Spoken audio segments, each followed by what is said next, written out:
लोहरदगा से जीते कांग्रेस सांसद सुखदेव भगत ने बीजेपी पर हमला बोला है। उन्होंने कहा है कि बीजेपी झारखंड विधानसभा चुनाव को लेकर हसीन सपने देख रही है।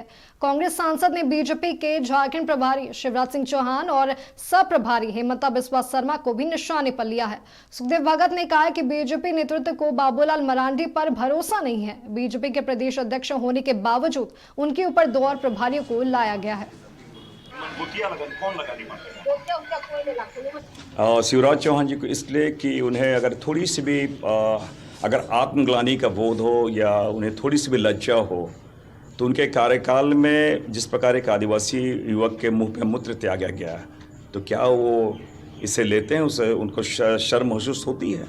तो झारखंड के आदिवासियों से पहले, क्योंकि एक आदिवासी बहुल राज्य है, यहाँ आने के बाद सबसे पहले यहाँ के लोगों से माफ़ी मांगनी चाहिए।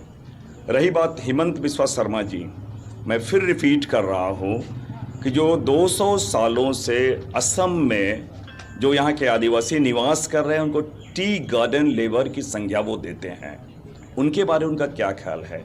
यहाँ आने के बाद जिस प्रकार वो बार बार आदिवासियों के प्रति प्रेम जता रहे हैं, किस मुख्यमंत्री को असम में उन्होंने रिप्लेस किया, वो भी हेमंत